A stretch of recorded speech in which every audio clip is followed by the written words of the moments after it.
Epione pain management and regenerative centre. ఇక మీ నొప్పులు శాశ్వతం కావు. ముందుగా నా నమస్కారాలు తెలియజేస్తున్నాను.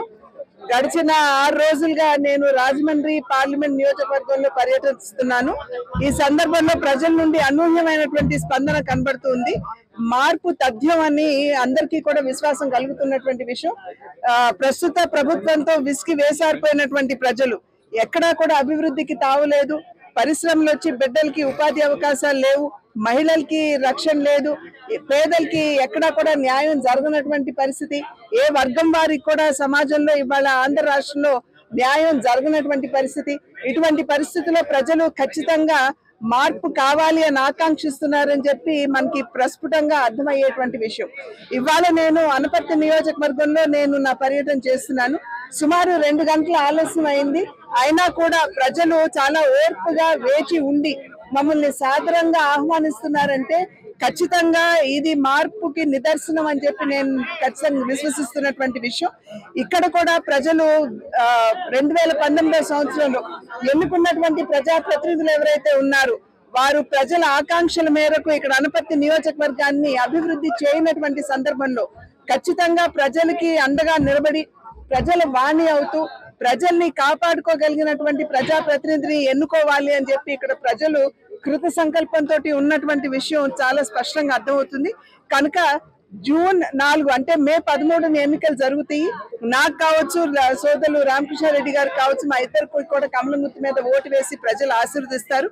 జూన్ 4న ఎప్పుడైతే ఈవీఎం మెషిన్స్ నుండి ఈ ఫలితాలు వెలువడతాయో ఖచ్చితంగా ఇక్కడ ఆంధ్ర రాష్ట్రంలో ఎన్డీఏ కూటమి ఘన విజయం సాధించి మంచి సీట్లతోటి అధికారంలోకి వస్తుందని చెప్పి విశ్వసిస్తున్నారు. కొత్తగా విడుదల చేసినటువంటి మేనిఫెస్టో కాదండి, వాళ్ళు 2019 సంవత్సరంలో విడుదల చేసినటువంటి మేనిఫెస్టోలో చేసినటువంటి వాగ్దానాలు ఏ మేరకు నెరవేర్చారు అని చెప్పి ప్రజలకి వాళ్ళు సమాధానం చెప్పాలి.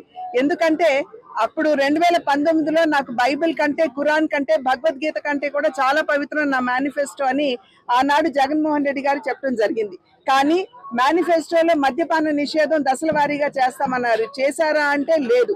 అదే విధంగా యువతకి 2.5 లక్షల ప్రభుత్వ ఉద్యోగాలు కల్పిస్తాము, ఇస్తాము అని అన్నారు. ఇచ్చారా? లేదు. రైతులకి ధర స్థిరీకరణ నిధి 4,000 కోట్లతోటి నెలకొల్పుతానన్నారు. నెలకొల్పారా? లేదు. ప్రకృతి వైపరీత్యాలు వాటిల్లితే కనుక రైతులకి రక్షణగా 3,000 కోట్లతోటి నిధులు నెలకొల్పుతామన్నారు. నెలకొల్పారా? లేదు. మరి అదే విధంగా రైతు భరోసా కింద అంటే ప్రభుత్వం, రాష్ట్ర ప్రభుత్వం 13,000 రూపాయలు ప్రతి ఎకరానికి ఇస్తానన్నారు. ఇస్తున్నారా? లేదు. ఎందుకంటే దానిలో 6,000 రూపాయలు కేంద్ర ప్రభుత్వం ఇస్తున్నదని చెప్పి మనం ఇక్కడ గమనించాలి. అమ్మ ఒడికి 15,000 రూపాయలు ఇస్తాను అని చెప్పి అన్నారు. ఇస్తున్నారా? లేదు. 13,000 మాత్రమే ఇస్తున్నారు. ఈ మచ్చుకి కొన్నే నేను చెప్తున్నాను. పదే 99% నేను నెరవేర్చాను అని చెప్పడం కాదు. ఇప్పుడు మేము లేవనెత్తినటువంటి ఈ అంశాలన్నిటికీ కూడా ప్రభుత్వం, అదే విధంగా జగన్మోహన్ రెడ్డి గారు సమాధానం చెప్పాలి. మరిన్ని వీడియోస్ కోసం ఛానల్ ని సబ్స్క్రైబ్ చేయండి. లేటెస్ట్ అప్డేట్స్ కోసం వాట్సాప్ ఛానల్ ని ఫాలో చేయండి. అండ్ లింక్ డిస్క్రిప్షన్ లో ఉంది.